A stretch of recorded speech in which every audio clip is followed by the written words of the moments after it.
Hola a todos, este es el canal Enciclopedia. El libro que explicaremos en este episodio es La ley del poder, el capital riesgo y la construcción del nuevo futuro. El autor de este libro es un conocido periodista británico llamado Sebastian Mallaby. Ha trabajado en importantes medios de comunicación como The Economist, The Washington Post y Financial Times durante muchos años, especializándose en reportajes económicos y financieros. Sus libros publicados anteriormente, la biografía de Alan Greenspan, sobre el expresidente de la Reserva Federal, y Acerca de los ricos, sobre el gigante de los fondos de cobertura, han sido ampliamente elogiados. Las características profesionales de un reportero lo hacen particularmente bueno escribiendo historia esotérica y aburrida de una manera de carne y hueso, llena de ricas historias y detalles. En la mente de muchas personas, el capital riesgo siempre ha sido un mito. Entraron en la nueva empresa en su etapa inicial, identificaron semillas valiosas de innumerables ideas descabelladas y las regaron con dinero real, algunas de ellas también obtuvieron ganancias asombrosamente enormes.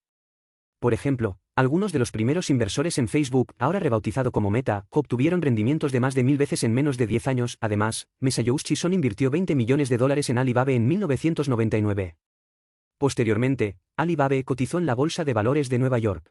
Ganó más de $50.000 millones estadounidenses, una ganancia de 2.500 veces. Entonces, ¿convertirse en un capitalista de riesgo exitoso depende de la suerte o de la habilidad? ¿Cómo cambia el capital riesgo una región, un país o incluso el mundo entero? Después de escuchar este programa, comprenderá estos problemas. Las inversiones de capital de riesgo que logran enormes rendimientos como los mencionados anteriormente suelen ser solo unas pocas, y la mayoría de las empresas emergentes fracasarán. Por lo tanto, esos pocos proyectos exitosos deben generar suficiente dinero para cubrir las pérdidas de un gran número de proyectos fallidos y una vez exitosos, las ganancias de los ganadores se dispararán a un ritmo exponencial. Este tipo de lógica para hacer dinero se denomina ley exponencial en este libro, y algunas personas la llaman inversión de cola larga. El significado es similar, es decir, con una probabilidad de éxito muy pequeña, la mayor parte de los ingresos se gana. Precisamente porque los capitalistas de riesgo se encuentran en un campo regido por la ley exponencial, su forma de pensar también es bastante especial. Cuando la mayoría de las personas toman decisiones, intentan controlar los riesgos, especialmente con la esperanza de evitar eventos extremos y de baja probabilidad. Sin embargo, los capitalistas de riesgo solo se preocupan por estos eventos finales, de baja probabilidad y trabajan duro para promover que ocurran.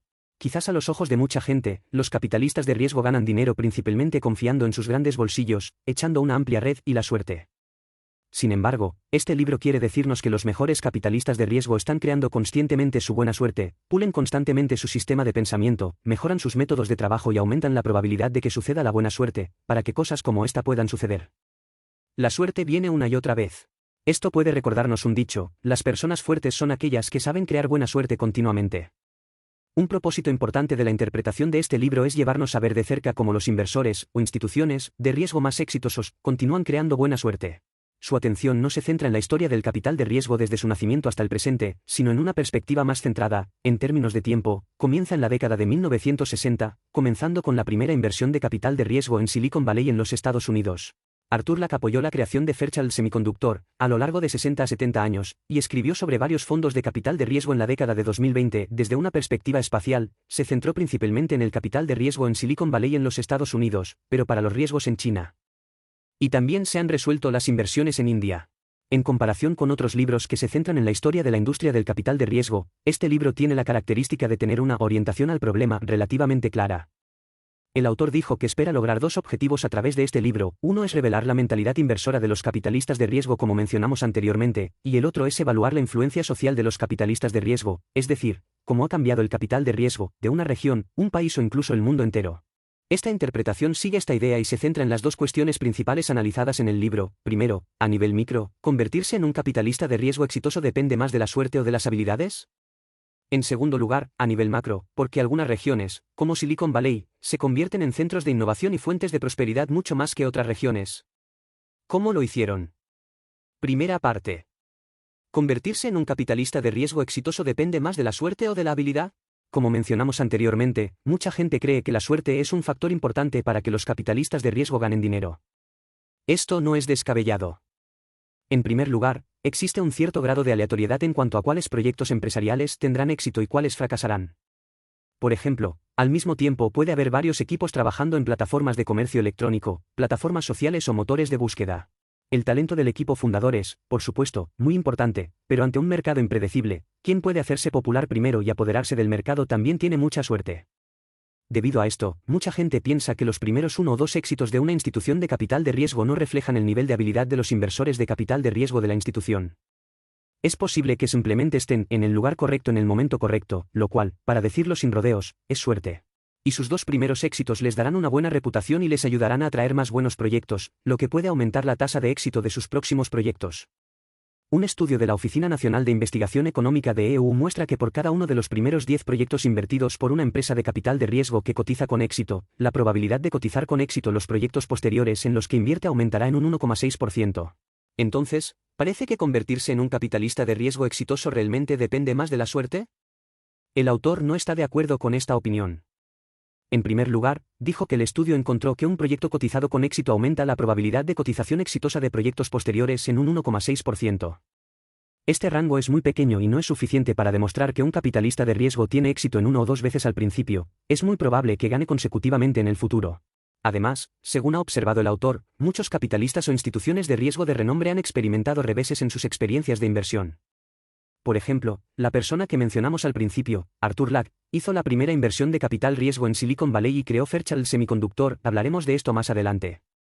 Después de eso, invirtió sucesivamente en Intel y Apple, las cuales tuvieron éxito y ganaron mucho dinero. Pero después de Apple, no tuvo muchos proyectos exitosos. Este es un ejemplo de inversión. Además, existe una empresa de capital riesgo llamada Mafl, que en los años 80 era considerada una empresa dominante en este campo, pero luego desapareció. Hay muchos ejemplos similares. La famosa firma de capital riesgo Sequoia Capital ha elaborado especialmente una lista de empresas de capital riesgo que experimentaron prosperidad y luego fracasaron. También le dieron un nombre a esta lista, el fallecido. Por supuesto, también hay algunas empresas o individuos de capital de riesgo que pueden permanecer en el estado empresarial durante mucho tiempo o volver a subir después de un periodo de depresión. En opinión del autor, si se quiere apostar por el mayor número posible de proyectos exitosos, las habilidades de los capitalistas de riesgo son muy importantes y su importancia a menudo se subestima.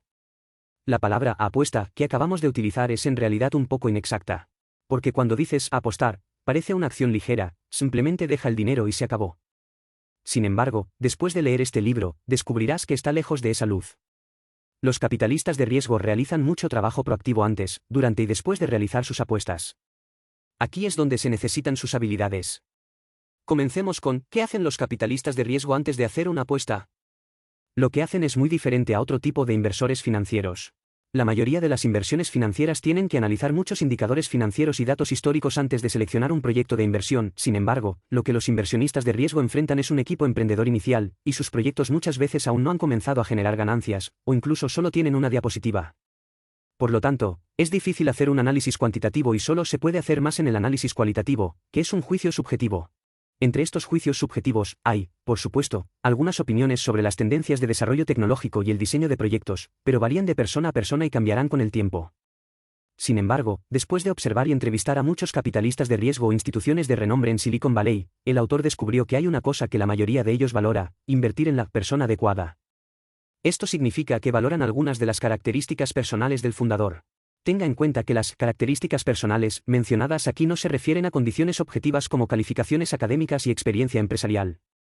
Debido a que en Silicon Valley hay tantos emprendedores que provienen de escuelas prestigiosas y tienen hermosos currículums, es difícil confiar en ellos para seleccionar a los candidatos finales. Entonces, ¿en qué se centrarán los inversores de riesgo?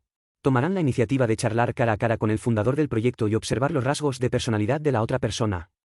Por ejemplo, prestarán atención a si la otra parte tiene un fuerte deseo de usar sus propias habilidades para hacer algo, si hay contradicciones en las respuestas de la otra parte a las preguntas, o si hay una respuesta clara y consistente a conceptos o conceptos.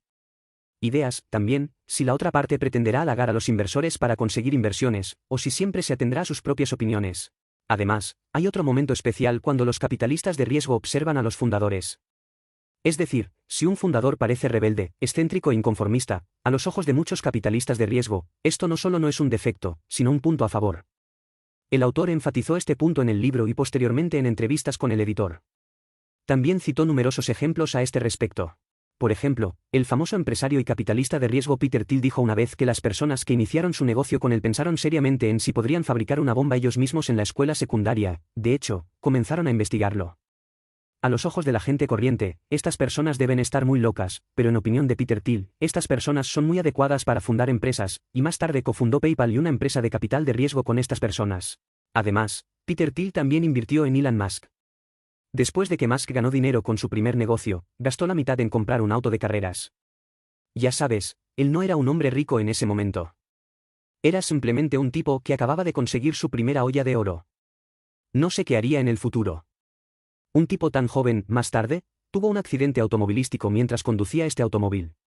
Peter Thiel estaba sentado en su asiento del pasajero en ese momento. Musk sonrió y le dijo a Thiel que no estaba asegurado. El coche. Por supuesto, hay algunas historias de este tipo que seguramente habrás oído.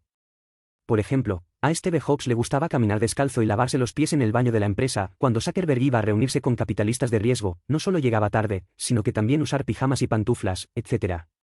Todo esto es cierto. A los ojos de muchos inversores, incluido Peter Thiel, estos comportamientos aparentemente escandalosos son en realidad una buena señal para el fundador de una empresa. ¿Por qué? Un capitalista de riesgo citó un dicho famoso de Bernard Shaw para explicar: las personas racionales se adaptan al mundo y las personas irracionales adaptan el mundo a sí mismas. Por lo tanto, todo progreso proviene de personas irracionales. Tal vez decir todos sea un poco absoluto, pero los capitalistas de riesgo han descubierto que muchos de los mejores empresarios son arrogantes o están al borde de la locura. El autor dice que esto no es un accidente. Porque iniciar un negocio muchas veces requiere algunas ideas locas y diferentes a otras. Si una persona es muy disciplinada, será muy buena ideando un plan inteligente, pero lo que se le ocurre a menudo puede ser pensado por otros, lo que significa que puede que tenga que permanecer en un mercado competitivo y abarrotado para siempre, sin poder hacerlo. Capturarlo. Un mercado más amplio. Un profesor estaba enseñando a sus estudiantes sobre capital de riesgo y les preguntó: si un capitalista de riesgo descubre que el fundador tiene una multa de tránsito mientras realiza una investigación, ¿es esto un plus o un inconveniente? Muchos estudiantes dirán que esto es una deducción de puntos. Pero, de hecho, esto es una ventaja a los ojos de los capitalistas de riesgo. Aunque este comportamiento en sí es malo, lo que les preocupa es la actitud detrás de él, de aceptar el riesgo. Sí, acepte el riesgo. Estas palabras, o palabras similares, aparecen repetidamente en este libro. Los capitalistas de riesgo quieren ver esta característica en el talento en el que invierten y ellos mismos la incorporan durante todo el proceso, antes, durante y después de la inversión. Antes de invertir, como acabamos de decir, están obsesionados con encontrar jugadores genios únicos y rebeldes. Y una vez que los conozcas, no los dejarás ir fácilmente y encontrarás la manera de abrazarlos. Porque a menudo no es fácil para los capitalistas de riesgo realizar una inversión. No importa a quién quieran entregarle su dinero, la otra parte lo aceptará felizmente. Muchos fundadores de empresas desconfían o incluso se resisten a la participación de capital. Todos los días, la gente puede ver a inversores con trajes y zapatos de cuero, persiguiendo a esos genios inconformistas con dinero. Muchos de estos genios tienen formación técnica, como científicos, ingenieros y programadores, y muchos de ellos desdeñan hablar de dinero o temen que los capitalistas de riesgo interfieran demasiado en sus proyectos después de adquirir acciones. En este momento, los capitalistas de riesgo deben persuadirlos implacablemente, mostrarles cómo pueden ayudar al proyecto, decirles que comprenden su modelo de negocio y trabajar duro para que la otra parte los acepte.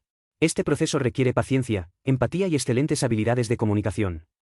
Lo que acabamos de decir es que antes de invertir, los capitalistas de riesgo deben encontrar a la persona adecuada y después de encontrar a la persona adecuada, deben adquirir a la persona adecuada. Y después de invertir su dinero, tampoco pueden descansar, sino que deben cultivar a las personas adecuadas. Por ejemplo, muchos emprendedores tienen talentos técnicos pero no son buenos en la gestión de empresas, por lo que los capitalistas de riesgo los ayudarán a encontrar gerentes adecuados. Además, los capitalistas de riesgo también utilizarán sus diversas conexiones personales para ayudar a los emprendedores. Ayuda a los emprendedores a llevar sus productos al mercado. Ayudarlos a atraer más inversiones, llevarlos a intercambiar información con otros empresarios, construir redes de información, etc. Además, es necesario brindar no solo apoyo con estos recursos, sino también apoyo espiritual. El autor afirma que un buen capitalista de riesgo debe poder convertirse en un regulador emocional para los empresarios. Por ejemplo, cuando los empresarios están frustrados, deben ser generosos con el estímulo; cuando están complacientes, deben cuestionar más, hacer preguntas, etc. Muchos estudios demuestran que la orientación de los capitalistas de riesgo a la creación de empresas puede tener un impacto positivo en la empresa. Por ejemplo, las empresas con apoyo de capital de riesgo tienen más probabilidades de cotizar en bolsa que las empresas sin apoyo de capital de riesgo. Las empresas que cotizan en bolsa respaldadas por capital de riesgo tienden a obtener mejores resultados y producir mucha más innovación que sus pares sin apoyo de capital de riesgo, etc. Otro estudio interesante encontró que si la ciudad donde se ubica originalmente una nueva empresa no tuviera vuelos directos, sería muy difícil para los capitalistas de riesgo ir allí, pero más tarde, con la disponibilidad de vuelos directos, los capitalistas de riesgo pueden visitar la empresa más fácilmente y entonces el desempeño de estas empresas mejorará. Además, muchas veces, incluso si un determinado proyecto emprendedor fracasa, los capitalistas de riesgo seguirán manteniendo una actitud inclusiva, y mientras sientan que la dirección es la correcta, seguirán brindando apoyo y ayudando a los emprendedores a salir de la etapa más difícil. En este punto también podemos ver plenamente las características de los capitalistas de riesgo que aceptan riesgos. Por supuesto, al hacer esto, los propios capitalistas de riesgo deben tener un corazón duro. De esta manera, podemos sobrevivir con seguridad a momentos peligrosos y oscuros uno tras otro, sin desplomarnos primero ante los fuertes vientos y olas. La segunda parte. En la primera parte, la pregunta que explicamos es si convertirse en un capitalista de riesgo exitoso depende más de la suerte o de las habilidades. El autor cree que los capitalistas de riesgo ganan dinero no lanzando una red amplia y con suerte, sino encontrando a las personas adecuadas, ganando a las personas adecuadas, cultivando a las personas adecuadas una y otra vez. Habilidades que aumentan activamente la probabilidad de lograr el bien suerte. Pasando a la segunda parte, porque algunas regiones, como Silicon Valley, se convierten en centros de innovación y fuentes de prosperidad mucho más que otras. ¿Cómo lo hicieron? Quizás también hayas pensado que esto tiene algo que ver con el capital riesgo. Eso es cierto. Pero este no parece ser un punto de vista que se mencione a menudo. En la percepción común de muchas personas, cuando se trata de por qué Silicon Valley se ha convertido en la zona industrial de alta tecnología más grande del mundo, la máxima prioridad suele ser algunos factores científicos, educativos y culturales. Por ejemplo, confiar en la Universidad de Stanford. Hay muchos colegios y universidades cercanas, fuerte fuerza científica y tecnológica y otras condiciones muy favorables y ricos recursos. Además, la gente enfatizará que Silicon Valley tiene una cultura de libertad, rebelión, fomento de la innovación y tolerancia al fracaso. Sin embargo, el autor cree que estos factores no son importantes. En primer lugar, si queremos depender de las universidades y tener ventajas en la investigación científica, entonces el área metropolitana de Boston en los Estados Unidos puede tener mayores ventajas, porque allí se encuentran la Universidad de Harvard y el MIT. En los campos de la ingeniería y las ciencias duras, el MIT está por delante de la Universidad de Stanford en términos de fuerza de investigación científica, y también hay un grupo más grande de instituciones de investigación reunidas cerca de él. Sin embargo, ningún centro de innovación como Silicon Valley nació cerca del MIT.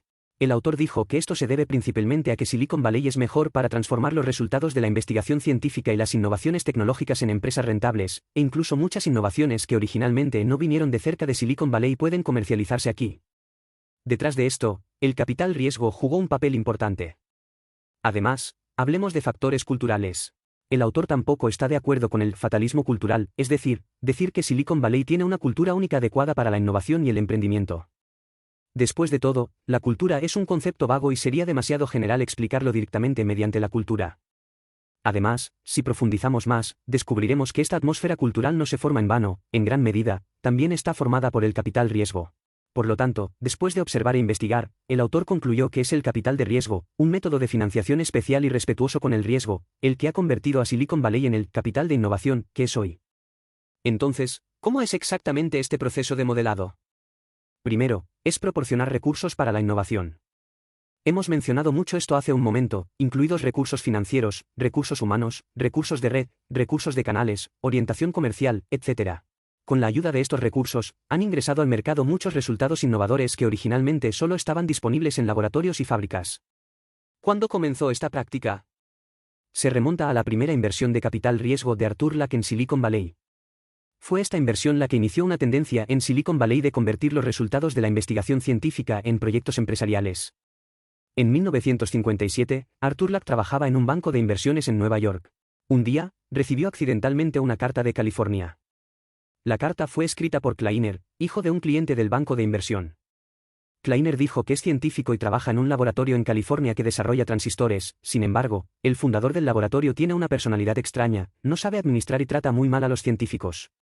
Entonces Kleiner y otros 7 científicos de la compañía querían abandonar el barco en masa. Escribió esta carta solo para preguntarle a alguien de este banco de inversión si podía presentarle un trabajo. Después de leer esta carta, Lack sintió que en lugar de encontrar trabajo para estos 8 científicos, sería mejor ayudarlos a iniciar sus propios negocios. En ese momento, Estados Unidos acababa de recuperarse de la devastación de la Segunda Guerra Mundial y estaba esperando mejoras. Lack ha sentido durante mucho tiempo que debería aprovechar este periodo para invertir en algunas cosas nuevas. Esta era la oportunidad perfecta. Así que buscó un socio en un banco de inversión y voló al lugar donde trabajaba Kleiner, el Silicon Valley de California, en la costa oeste de Estados Unidos, y se reunió con los 8 científicos. Lack se acercó y dijo sin rodeos: deberías iniciar tu propia empresa. Los científicos quedaron atónitos cuando escucharon esto. Al principio todos pensaron que no era fiable. Sin embargo, cuando escucharon a Lack describir que cada uno de ellos podría poseer una parte de la propiedad de la empresa y compartir las enormes perspectivas de ganancias de la misma, sus ojos comenzaron a encenderse con anhelo y estaban un poco ansiosos por intentarlo. Lack dijo más tarde que se alegró mucho al observar esto, porque demostraba que incluso las personas inmersas en la investigación científica responderán significativamente a los incentivos financieros, lo cual es algo bueno. Así que dejó clara su siguiente idea de persuasión. Por un lado, utilizaría las ganancias para movilizar el entusiasmo de los científicos por el espíritu empresarial, por otro lado, prometería ayudarles a atraer todo tipo de recursos de apoyo, incluidos fondos y talentos de gestión, etc., para aliviar sus preocupaciones. Y así, finalmente, los científicos acordaron iniciar un negocio. El compañero de Lack sacó 10 billetes nuevos de $1 y sugirió que todos los presentes firmaran sus firmas en los billetes. Estos 10 billetes se convirtieron en el primer acuerdo de inversión de riesgo en Silicon Valley. Posteriormente, Lack cumplió su promesa, atrajo diversos recursos y ayudó a 8 científicos a fundar una empresa, Fairchild Semiconductor, que más tarde se hizo famosa en Silicon Valley. Para las 10 personas que firmaron el billete, su aventura pronto dio sus frutos. Solo 2 años después, obtuvieron una devolución en efectivo de 600 veces. Sin embargo, en opinión del autor, la importancia de esta aventura no es solo financiera, sino que crea una nueva forma de combinar las capacidades de investigación científica con las operaciones comerciales. Como dijeron algunos de los 8 científicos, antes de esto nunca habían pensado que tendrían la opción de iniciar una empresa en sus vidas. Pero tal éxito ha permitido que más talentos de investigación científica e inversores vean que este modelo funciona. Desde entonces, han comenzado a aparecer en Silicon Valley cada vez más empresas científicas y tecnológicas incubadas por capital riesgo, como Fairchild Semiconductor. Desde los años 60 hasta la actualidad, el foco del capital riesgo ha ido evolucionando constantemente, desde los ordenadores electrónicos, pasando por Internet, los smartphones, la inteligencia artificial, la biotecnología, etc. Y siempre ha representado el último paso en la comercialización de tecnología de punta. Tecnologías dirección. En este libro, el autor también hizo un descubrimiento interesante. Aunque los capitalistas de riesgo siempre han brindado recursos y orientación a los equipos emprendedores desde el principio hasta el presente, su forma de llevarse bien con los equipos emprendedores ha cambiado. Al principio, los capitalistas de riesgo eran los fuertes. Como un padre majestuoso, arreglaré para ti todo lo que necesites. También debes escuchar mis opiniones sobre cómo desarrollarte en el futuro. Más tarde, el equipo empresarial se convirtió en lugar de ser él como partido con una voz más amplia. Los capitalistas de riesgo han comenzado a parecerse más a una madre inclusiva, respetando plenamente las opiniones de los emprendedores, dándoles más autonomía en su crecimiento y brindándoles ayuda según sus necesidades. Si queremos encontrar un momento para este cambio, el autor cree que probablemente sea el encuentro entre Zuckerberg y Sequoia Capital. Como mencionamos antes, Zuckerberg acudió a esa reunión en pijama y pantuflas. No se quedó dormido, porque los presentes dijeron que se dieron cuenta de que se había duchado y se había puesto el pijama. Además, aunque preparó un PPT para la reunión, lo que estaba escrito en él era 10 razones por las que no deberías invertir en mí. Para decirlo sin rodeos, realmente no quiere el dinero de Sequoia. Esto también refleja el cambio en el estatus entre los equipos empresariales y el capital, de empresarios que anhelan capital a empresarios que buscan capital. Hay razones más profundas detrás de este cambio. Al principio, el capital de riesgo en Silicon Valley invertía principalmente en industrias de hardware como semiconductores y chips, cuyo desarrollo requería muchos fondos, por lo que los inversores, naturalmente, tenían más voz. Más tarde, en la era de Internet, el espíritu empresarial se basó principalmente en tecnologías de programación y la mayoría de las empresas tenían pocos activos, por lo que los emprendedores que dominaban la tecnología se convirtieron en los que tenían más voz. De lo que estamos hablando anteriormente es de que el capital riesgo convierte cada innovación de investigación científica en un proyecto rentable al proporcionar recursos para la innovación. Pero esto no es suficiente para explicar por qué Silicon Valley se ha convertido en el primer y más famoso lugar de reunión de innovación del mundo. Esto nos lleva al segundo papel del capital riesgo, que es conectar la innovación en una red. Los sociólogos han descubierto que en algunas de las áreas competitivas de Silicon Valley, como la costa este y Japón, la industria tecnológica está dominada por unas pocas empresas grandes. Sin embargo, Silicon Valley es diferente. Aquí se ha formado un clúster industrial compuesto por empresas emergentes. En un conglomerado industrial, existen relaciones débiles, relativamente laxas entre las empresas, mientras que existen relaciones fuertes, estrechas entre una empresa grande y sus empresas subordinadas. Los sociólogos han descubierto que una región con un gran número de vínculos débiles puede generar más innovaciones que una región con solo unos pocos vínculos fuertes. Porque aquí la circulación de información será más completa y la colisión de ideas será más frecuente. En bar tras bar, en encuentros casuales, en conversaciones casuales, la creatividad se extenderá como la pólvora. Un papel clave de los inversores de capital riesgo es promover la creación de vínculos más débiles. Debido a que un capitalista de riesgo a menudo invierte en más de un equipo empresarial, y presentará estos equipos para que se conozcan entre sí. Además, muchos capitalistas de riesgo también se conocen entre sí, de modo que sus respectivas redes de proyectos estén aún más conectadas, convirtiéndose en una red más grande. Y de esta forma, el número de vínculos débiles crecerá exponencialmente, dando lugar a más innovaciones. Sin embargo, también sabemos que de estas innovaciones, solo unas pocas tendrán éxito y la gran mayoría fracasará. Entonces, si los empresarios no se atreven a intentarlo porque tienen miedo al fracaso, obviamente debilitará en gran medida el potencial de innovación de una región. Esto nos lleva al tercer papel del capital de riesgo, que es ayudar a reducir las preocupaciones sobre la innovación. Algunos capitalistas de riesgo prometen a los empresarios antes de iniciar un negocio que, incluso si fracasan, pueden ayudarlos a encontrar su próximo trabajo. Además, también mencionamos en la parte anterior que, en muchos casos, después del fracaso de un proyecto inicial, los capitalistas de riesgo seguirán manteniendo una actitud tolerante, siempre y cuando sientan que la dirección es la correcta o que se hayan aficionado a la tecnología, continuarán inyectando dinero continuamente. El apoyo moral, el apoyo técnico y el apoyo financiero ayudan a los emprendedores a salir de los momentos más oscuros. Este libro presenta a muchos emprendedores, incluido Steve Jobs, que experimentaron muchos fracasos antes de finalmente triunfar. Más tarde, en un evento, el autor de este libro añadió que en su investigación académica también había estudiado la tolerancia al fracaso del capital riesgo. Resulta que muchos capitalistas de riesgo o instituciones están dispuestos a dar a los equipos empresariales una segunda o incluso una tercera oportunidad, permitiéndoles continuar explorando y probando y cometiendo errores. De esta manera, los inversores de riesgo con una alta tolerancia al fracaso tienen más probabilidades de generar éxito. Proyectos innovadores. Volvamos a lo que mencionamos al principio de esta parte, mucha gente diría que Silicon Valley tiene una cultura de libertad, rebelión, fomento de la innovación y tolerancia al fracaso.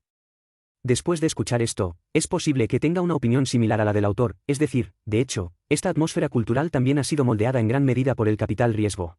Llegados a este punto, ya hemos hablado de cómo el capital riesgo ha convertido a Silicon Valley en un capital de la innovación. Vemos que el capital de riesgo está aquí para proporcionar recursos para la innovación, conectar la innovación en una red y ayudar a que la innovación reduzca las preocupaciones. En palabras del libro, los inversores de riesgo dan forma a la innovación, en lugar de simplemente estar presentes pasivamente donde existe. Esta lógica existe no solo en Silicon Valley sino también en Estados Unidos. Después de entrar en la década de 1990, los capitalistas de riesgo comenzaron a salir más de Estados Unidos y buscar oportunidades en todo el mundo.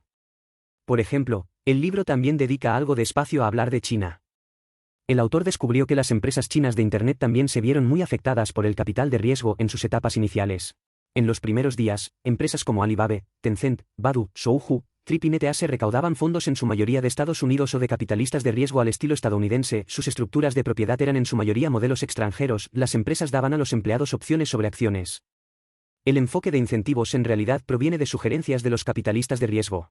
Por supuesto, después de entrar en el siglo XXI, la propia industria de capital de riesgo de China también se está desarrollando rápidamente. Los datos muestran que de 2009 a 2018, 3 de las 10 principales ciudades para el capital de riesgo provinieron de China, Beijing, Shanghái y Shenzhen. Además, han surgido prometedores grupos de capital de riesgo en otros países y regiones como Israel, India y el sudeste asiático. Muchos estudios han demostrado que el capital de riesgo puede promover la innovación. Cuanto más fondos de capital de riesgo ingresen a un país, mayor será el nivel de innovación del país. Casi podemos ver esto en países o regiones donde la innovación tecnológica ha sido más próspera en los últimos años, el papel impulsor del capital riesgo. Ahora, repasemos los puntos clave mencionados anteriormente. En la primera parte, nos centramos en la pregunta, ¿ser un capitalista de riesgo exitoso depende más de la suerte o de la habilidad? El autor cree que los capitalistas de riesgo ganan dinero no lanzando una amplia red y teniendo suerte, sino creando conscientemente buena suerte. En el proceso de encontrar a la persona adecuada, capturar a la persona adecuada y cultivar a la persona adecuada una y otra vez, utilizan sus propias habilidades para aumentar activamente la probabilidad de que suceda la buena suerte. En este proceso, también podemos observar una característica importante de los capitalistas de riesgo, que es que son buenos para aceptar riesgos. Lo que creen es que prefieren intentarlo y fracasar antes que perder fácilmente una oportunidad. En la segunda parte, discutimos otra cuestión con una perspectiva más amplia, porque algunas regiones, como Silicon Valley, pueden convertirse en centros de innovación. El autor cree que detrás de esto juega un papel importante el capital de riesgo, proporciona recursos para la innovación, conecta la innovación en una red y ayuda a la innovación a reducir las preocupaciones. En palabras del libro, los inversores de riesgo dan forma a la innovación, en lugar de simplemente estar presentes pasivamente donde existe. En las finanzas modernas, el capital riesgo es una importante herramienta financiera para la innovación tecnológica. Los inversores de riesgo combinan las ventajas de las empresas y del mercado para traer más innovaciones tecnológicas al mercado y promover la formación de grupos industriales de alta tecnología. A su vez, el desarrollo de conglomerados industriales de alta tecnología ha atraído más capital de riesgo. Todos los días, podemos ver a innovadores audaces, inspirados por capitalistas de riesgo más audaces, labrando caminos eficientes para satisfacer las aspiraciones humanas y permitiendo que pedazos de suelo llenos de sabiduría crezcan hasta convertirse en nuevas ciudades de innovación. Este es el final de este programa. ¿Cuáles son sus diferentes opiniones al respecto? Bienvenido a dejar un mensaje para discutir con todos. Oye, si te gusta nuestro canal, suscríbete. Jaja, ¿recuerda que te gusta?